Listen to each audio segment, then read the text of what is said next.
Parágrafo 3º do artigo 129, um artigo bem extenso, né? Lesão corporal seguida de morte. Diz lá o parágrafo 3º. Se resulta a morte e as circunstâncias evidenciam que o agente não quis o resultado nem assumiu o risco de produzi-lo, reclusão de 4 a 10 anos. Veja, se o agente quis o resultado, ou se ele assumiu o risco de produzi-lo, nós estamos diante de dolo direto ou dolo eventual. E no caso, o parágrafo 3º, é claro, o legislador está dizendo, nós estamos aqui tratando de uma situação de pré-ter-dolo. Nós estamos numa modalidade pré-ter-dolosa. E ele deixa bem claro isso, né? Se resulta a morte e as circunstâncias evidenciam que o agente não quis o resultado, ele está excluindo o dolo direto, nem assumiu o risco de produzi-lo. O dolo indireto e eventual. A pena de reclusão de 4 a 10 anos. Portanto, a conduta inicial voltada para a lesão é dolosa, mas o resultado mais grave, morte, é atribuído ao agente a título de culpa. Portanto, esse nós já falamos exaustivamente lá na parte geral, foi o que nós mais utilizamos para efeito de exemplos. Então imagine vocês, e o exemplo dado lá na parte geral era, imagina se o indivíduo está num bar discutindo, e aí na discussão ele resolve lesionar o seu desafeto, dando-lhe um soco, e ao dar o soco nesse indivíduo, ele cai, bate com a cabeça no chão e tem traumatismo craniano, ou bate com a cabeça numa quina da parede, tem traumatismo craniano e vem a óbito. É óbvio que esse indivíduo, ao dar o soco, não tinha o dolo direto ou o dolo indireto eventual de matar. Se assim o for, o crime é lá do artigo 121 do Código Penal, mas não mais do 129, parágrafo 3º. Então imagine vocês que o indivíduo dolosamente querendo lesionar dá uma facada na perna da pessoa, na coxa da pessoa. E essa facada acaba culposamente atingindo aí a artéria femoral artéria femoral da perna desse indivíduo, e ele, em decorrência da extensa perda de sangue, ele acaba por hemorragia vindo a óbito. Ele não vai responder por homicídio, porque não tinha intenção de matar. Logo, ele vai responder por lesão corporal seguida de morte, que tem a pena mais grave de todas, que é a pena de 4 a 10 anos. Tá? Havendo dolo, então, direto ou indireto, o crime será considerado aí de homicídio doloso, nós já falamos isso. Cuidado, tá? Se a morte decorre de vias de fato, e não de um crime, vias de fato é uma contravenção penal, nessa hipótese, como a vias de fato não está abrangida pelo parágrafo 3º do artigo 129 do Código Penal, nessa hipótese ele vai responder só por homicídio culposo. Então, imagine lá o exemplo do indivíduo está lá num bar, acaba discutindo com o seu desafeto, empurra o seu desafeto, ele se desequilibra, cai e bate com a cabeça no chão. Veja que no exemplo anterior, esse desafeto no bar recebeu um soco e teve a sua integridade corporal ofendida, crime, lesão corporal. Agora no exemplo ele não deu soco, ele deu um empurrão só na pessoa. E o empurrão é vias de fato. E com o empurrão a pessoa se desequilibrou, bateu com a cabeça na quina e veio a óbito. Nessa hipótese, ele não responde por lesão corporal, ele responde por homicídio culposo, porque ele não tinha a intenção de matar. Com o empurrão, ele foi imprudente, ou, dependendo da situação, negligente. Mas no exemplo aqui, ele foi imprudente. Basta vocês darem uma verificadinha lá no que nós já estudamos em relação à culpa. E se ele foi imprudente e a imprudência levou ao resultado morte, ele responde por homicídio culposo, ok? Cuidado também para vocês não confundirem o crime pré-ter-doloso, que é uma lesão seguida de morte, com a progressão criminosa, que está lá no conflito aparente de normas, princípio da consunção. Dá uma olhadinha lá na parte geral. Tá? Na progressão criminosa, o indivíduo vai alterando o dolo diante do mesmo contexto fático. tá? Aí são outras situações distintas. Então, se eu resolvo primeiro dar um soco, aí a pessoa cai, a pessoa caída, eu resolvo ir lá e matá-la, agora eu vou responder por homicídio, tá? O crime mais grave, o crime maior consome o crime menor. Aí estou diante de uma progressão criminosa. Eu fui alterando o meu dolo dentro do mesmo contexto fático, ok? Parte geral de novo atuando, ok? Parágrafo 4º, nós estamos aí diante da lesão corporal privilegiada. E essa é a mesma circunstância, portanto nós não vamos tratar dela aqui, do artigo 121, parágrafo 1º, tá? Que nós já analisamos, já discutimos, já fizemos menção. A única diferença é que lá é homicídio, aqui é ofensa corporal ou à saúde. Mas quais são as situações que levam a lesão corporal a ser privilegiada? Portanto, com uma redução de pena de 1/6 a 1/3. Se o indivíduo lesiona por relevante valor social ou por relevante valor moral, ou ele estando sob o domínio de violenta emoção, logo em seguida, injusta provocação da vítima. Mesmas circunstâncias que nós já analisamos lá no 121, parágrafo 1º do Código Penal, portanto, eu reporto vocês ao parágrafo 1º do artigo 121. Ok? Seguindo aí, vamos analisar a substituição da pena na lesão leve. Substituição da pena na lesão leve. Artigo 129, parágrafo 5º, tá? Vamos dar uma analisadinha aqui do 129, parágrafo 5º do Código Penal. Diz lá: o juiz, não sendo grave as lesões, pode ainda substituir a pena de detenção pela de multa se ocorrer qualquer das hipóteses do parágrafo anterior e se as lesões são recíprocas. Então veja, aqui o legislador vai lá e diz que o juiz, não sendo graves as lesões, por isso que a substituição da pena de lesão leve, porque o próprio legislador no parágrafo 5º já eliminou a possibilidade disso ocorrer para lesão grave, tá?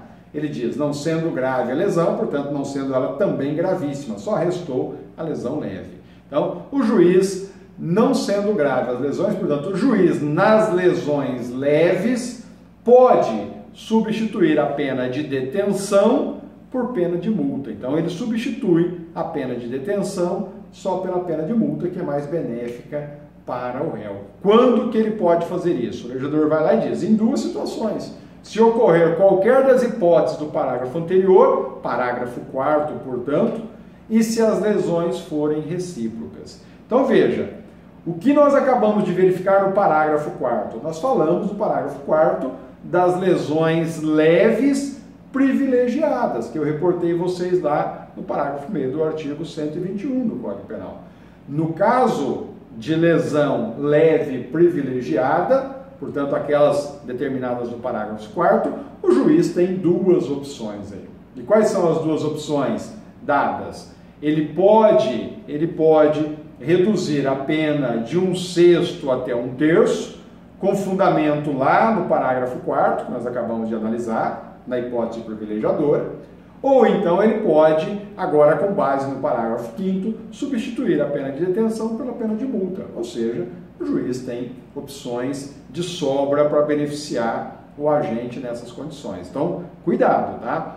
Quando tratar-se de lesão leve privilegiada, porque o 129, parágrafo 5º diz, o juiz, não sendo grave as lesões, pode substituir a pena de detenção pela pena de multa. Quando? Ele diz, quando ocorrer qualquer das hipóteses do parágrafo anterior, que são as lesões privilegiadas. Ou então, se as lesões são recíprocas. Então, a hora que você vai analisar as lesões privilegiadas que estão no parágrafo 4º, você verifica que lá no parágrafo 4º, por serem elas privilegiadas, o legislador já determina, já impõe a redução da pena de 1/6 até 1/3. Então, essa é uma possibilidade que o juiz tem. E qual é a outra? Ele pode abrir mão disso e substituir a pena de detenção pela pena de multa, agora com fundamento no parágrafo 5º. Então, ele tem duas opções, a do parágrafo 4º e agora a do parágrafo 5º, ok? Se as lesões são recíprocas, agora então a situação é só a do parágrafo 5º do Código Penal, ou seja, o juiz vai substituir a pena, ou pode substituir a pena de detenção pela pena de multa. E quando que eu estou diante de lesões corporais leves recíprocas? Pessoal, cuidado com essas hipóteses de reciprocidade de lesão corporal. Ela só é considerada recíproca, por exemplo, quando uma pessoa é lesionada e após ser lesionada, ela lesiona aquela que a lesionou. Então, imagine a seguinte situação: uma pessoa é agredida num determinado bar, tá? Depois, quando ela está retornando para casa, a vítima, né, que a encontra pela segunda vez, naquele mesmo dia, por exemplo, a vítima vai lá e a agride. Então, eu tenho primeiro uma agressão do indivíduo A em relação ao indivíduo B, e só depois de realizada essa agressão é que o indivíduo B agride o indivíduo A. Agora, neste caso, eu estou diante de lesões recíprocas de natureza leve, tá? Cuidado, tá? Nesse caso que eu acabei de mencionar, há reciprocidade de lesões leves e ambos serão responsabilizados. O parágrafo 5º só permite que a pena seja substituída. O juiz substitui a pena de detenção pela pena de multa, mas os dois serão responsabilizados, porque um foi vítima primeiro, depois ele foi autor. No segundo momento, ele passou a ser o sujeito ativo. Não confundir a lesão recíproca, mencionada aí no parágrafo 5º, com a legítima defesa, tá, pessoal? Cuidado com essa situação. Na legítima defesa, o indivíduo A inicia as agressões, essas agressões são injustas, o indivíduo B vai repeli-las, vai afastá-las. E ao afastá-las, ele acaba também lesionando o agressor. Agora estou diante de legítima defesa. Aquele indivíduo que repeliu a agressão e para repelir a agressão de forma moderada, ele acabou lesionando, ele não cometeu crime algum, porque ele está cobertado lá pela legítima defesa. Cuidado, quando os dois indivíduos, quando ambos os envolvidos atribuem ao outro o início das agressões, o que é muito comum na prática, e você não consegue sanar essa dúvida, qual dos dois deu início à agressão, para você saber se o outro estava ou não em legítima defesa, agora, havendo dúvida para resolver essa questão, nós já vimos isso também na parte geral, os dois serão absolvidos, tá? Cuidado com essas distinções. Depois eu vou mandar um materialzinho com os dados certinho disso aí para vocês, mas vocês vão buscando aí o complemento disso lá na doutrina.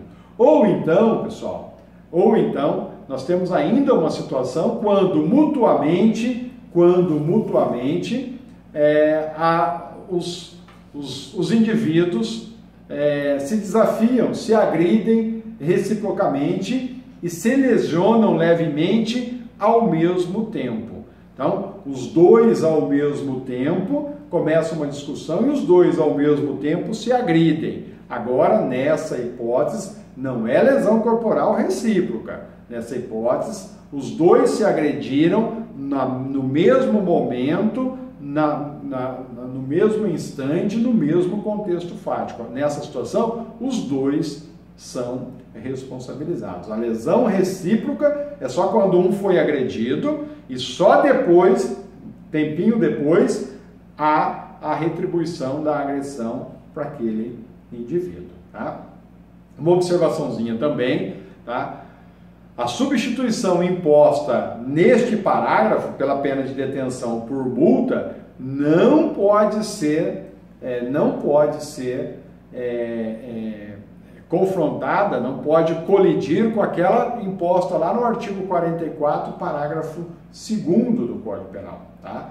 Lá no parágrafo 4º, parágrafo 2º, nós temos a hipótese de substituição da pena privativa por pena de multa, tá? Quando a pena for igual ou inferior a 1 ano. Tá? Tem alguns requisitos lá no 44 que precisam ser preenchidos para haver essa substituição da pena privativa, que no caso seria a detenção ou a reclusão, por pena de multa. E um dos requisitos é que a pena tem que ser igual ou inferior a 1 ano. Além deste requisito, há outros, como por exemplo a primariedade, tem que ser primário, precisa ter bons antecedentes, boa conduta social, ou seja, precisa preencher os requisitos do artigo 59. Requisitos esses que não são exigidos aqui no parágrafo 5º do artigo 129. Portanto, há diferença entre o parágrafo 5º do artigo 129 com o artigo 44, parágrafo 2º do Código Penal. Atentem-se a isso e não confundam uma coisa com a outra.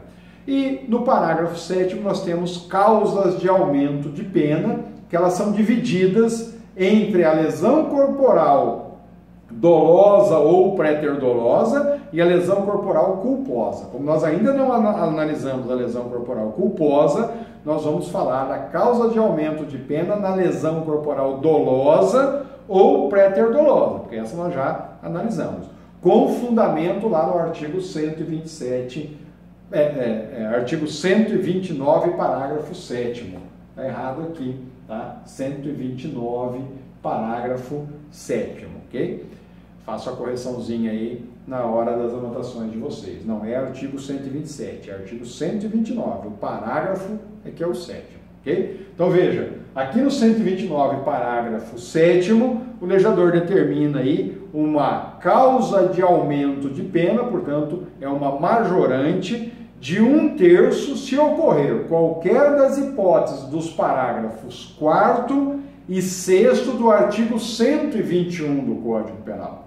Olha, quando a lesão for lesão corporal dolosa ou préter-dolosa, lesão corporal dolosa ou préter-dolosa, cabe um aumento de pena com fundamento do parágrafo 7º do artigo 129, e esse aumento de pena é de 1/3 se ocorrer, no caso da lesão corporal dolosa ou préter-dolosa do artigo 129, qualquer das hipóteses elencadas nos parágrafos 4º e 6º do artigo 121 do Código Penal.